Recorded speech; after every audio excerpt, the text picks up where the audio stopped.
Ya paling ngomongnya sama aja, saya juga butuh. Itu manusia. Maka kalau kita punya cita-cita, punya hajat apapun, langsung malam sholat hajat, qiyamul lail, doa, minta sama Allah. Karena Rasulullah ketika beliau punya hajat, beliau langsung ambil air wudu dan sholat hajat 2 rakaat. Hajat apapun, wabihi dan dengannya, dengan Allah kita nasta'inu, kita meminta pertolongan ala umuri dunia wa din, atas urusan dunia wa din dan urusan agama. Dalam hal agama, dalam hal dunia, tentu kita mintanya kepada Allah. Toh nanti Allah mengirim orang-orang yang baik untuk membantu usaha kita, ya alhamdulillah. Kita boleh minta tolong sama manusia, tapi jangan sepenuhnya 100% bergantung kepada manusia.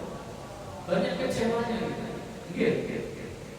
Tapi kalau kita minta langsung sama Allah, nanti Allah akan gerakkan orang satu-satu untuk membantu kita. Apalagi urusan yang receh, urusan dunia. Wadin, yang dimaksud urusan agama di sini apa? Ibadah. Kok kita sadar? Kadang-kadang kita ini perlu menyendiri, apalagi sebagai seorang laki-laki suami. Suami itu kadang-kadang perlu ada waktu menyendiri. Setuju apa tidak? Kalau sudah setuju boleh saja. Setuju. Kenapa? Karena laki-laki itu bebannya banyak sehingga ditahan sendiri. Ditahan sehingga perlu ada waktu menyendiri. Kadang-kadang yang ngerokok ya sambil ngerokok. Kayak apa besok ini? Kan gitu. Bujur. Kayak apa masih mati air. Kan gitu ya. Kayak apa besok ini? Kan gitu. SPP masih belum dibayar. Kalau dulu, kalau sekarang ya enggak tahu. Kan gitu.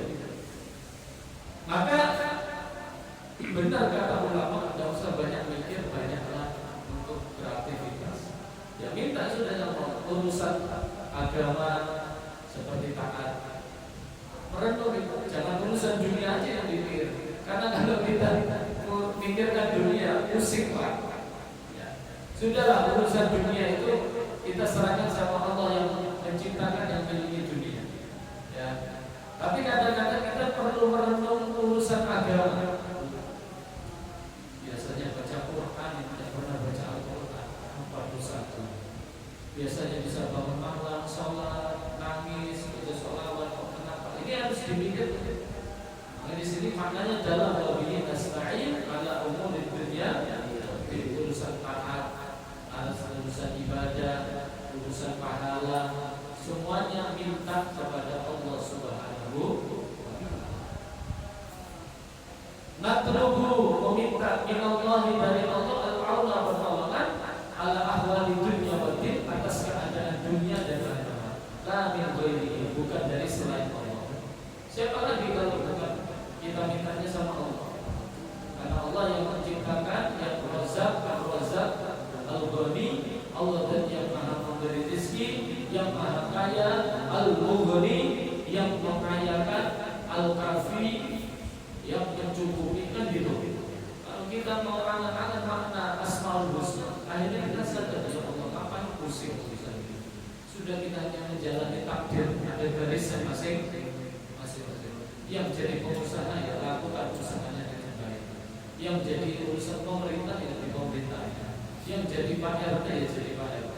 Yang jadi lurah ya jadi lurah. Jalani aja gitu ya. Nanti jadi Pak RT. Oh.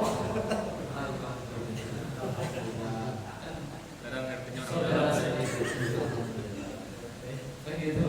Yang jadi kepala keluarga anaknya 5 ya jalani aja. Yang belum punya anak tapi santrinya banyak, ya jalan aja. Kan gitu. Mau jadi apapun, kalau kita sambungkan itu pekerjaan aktivitas kepada Nabi Muhammad, enak ringan. Orang itu banyak mengeluh, banyak galau karena di dalam hatinya ada Nabi Muhammad. Guru-guru kita, ulama kita, habaib kita ngajarin, semuanya sambungkan kepada Nabi Muhammad.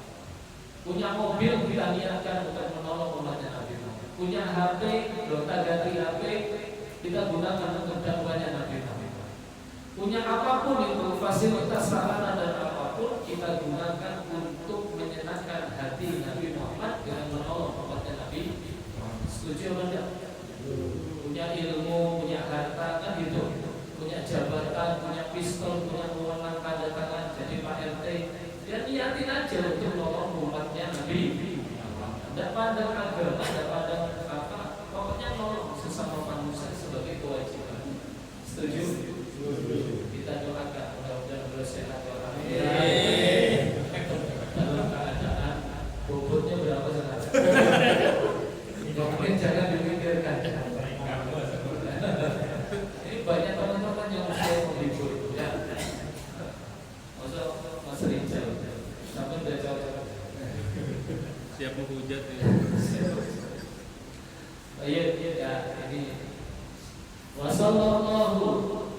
Nah ini setelah kita minta pertolongan sama Allah, kemudian kita membaca sholawat. Ini adabnya. Dalam satu majelis pun kalau tidak ada bacaan sholawat itu baunya, majelisnya itu baunya kayak bangkai.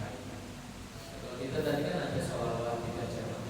Jadi satu perkumpulan itu kalau tidak ada bacaan sholawat di dalamnya, maka aroma perkumpulan itu tembus langit, baunya seperti bangkai. Nah, ini hebatnya sholawat.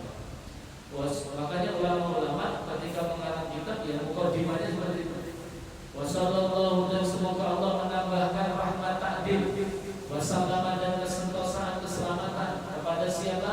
Ala sayyidina, atas junjungan kita Muhammadin, yaitu Nabi Muhammad, khatamin nabiyyin, penutupnya para nabi. Nah, ini harus kita yakini. Akidah Ahlus Sunnah wal Jamaah yang sudah diajarkan oleh guru-guru kita, bahwasanya tidak ada nabi, tidak ada rasul setelah Nabi Muhammad. Kok sampai sudah ngaji majelis taklim kok tiba-tiba tahun 2025 ada yang ngaku jadi nabi, kok percaya? Berarti sampai ngajinya tidak masuk. Nama Nabi Muhammad ini nama yang barokah. Ya, ini nama Nabi Muhammad. Nabi kita ini Nabi Muhammad, sehingga ahlul kitab dulu, orang-orang ahlul kitab zaman dulu, Injil Tauratnya masih murni. Ahlul kitab zaman dulu, dan di dalam kitab Injil Tauratnya, Zabur masih menyebutkan tanda-tanda kenabian. Tanda-tanda kenabian itu sampai disebutkan nama nabi akhir zaman itu namanya Muhammad. Sehingga sebelum Nabi Muhammad dilahirkan, tidak ada orang yang namanya Muhammad. Begitu mendekati kelahiran Nabi Muhammad, setiap orang tua yang punya anak laki-laki dikasih nama Muhammad supaya jangan-jangan anaknya yang jadi nabi. Ternyata itu mendekati kelahiran Nabi Muhammad. Kenapa? Karena orang tua dulu membaca dari kitab-kitab Ahlul Kitab itu tanda-tandanya Nabi akhir zaman namanya Muhammad. Maka mendekati hari-hari mendekati kelahiran Nabi Muhammad, bapak-bapak zaman dulu anaknya laki-laki lahir dikasih nama Muhammad supaya mudah-mudahan jadi nabi. Ternyata nabi itu ya terputus dari golongan suku Quraisy, dari bangsa Arab. Ini nama Muhammad. Namanya Nabi Muhammad itu ada yang mengatakan ada 99. Cuma yang viral yang terkenal Muhammad sama Ahmad. Padahal banyak Muhammad, Ahmad, Hamid, Mahmud, Sohibul Buraq, Sohibul Rida, Mahir, Yasin, Oha, banyak. Ada 99. Saya ada lembarannya di rumah itu. 99 nama Nabi Muhammad. Cuma Mahfud, Hamid, Mahir, apalagi Asim, Sohibul Syafa'ah, Khatibul Umam, banyak nama Nabi Muhammad. Cuma yang terkenal adalah Muhammad sama Ahmad. Jadi kalau jangan ngasih nama anak dan Yasin itu udah enak. Ulang nama Muhammad ya barokah. Ya, kalau kita punya anak kok dikasih nama Muhammad itu rezekinya lancar. Ini hebatnya nama Muhammad. Ya. Itu sudah terlanjur Pak Ustaz. Ya tak apa-apa, tidak harus dirubah di sidang agama. Tidak usah berubah di kamar, tambahin sendiri tasnya sendiri. Terus mulai hari ini nama anak saya ditambahin Muhammad. Tidak apa-apa. Misalnya namanya anaknya Selamat, tambahin Muhammad Selamat. Tidak apa-apa.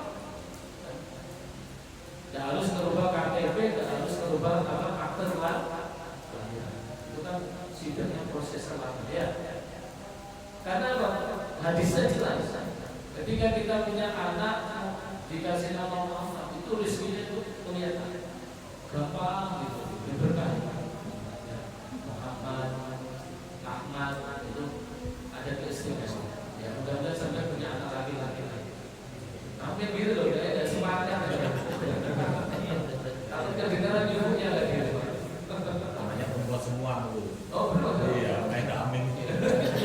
Siapa tahu kan ya. Tapi kayaknya ketiga coba. Iya. Amin. Bukan dibilang kita Wa ala alihi dan mudah-mudahan salawat salam juga tercurahkan kepada keluarga Nabi Muhammad, wa sahbihi dan sahabatnya Nabi Muhammad ajma'in dan keseluruhannya. Amin ya rabbal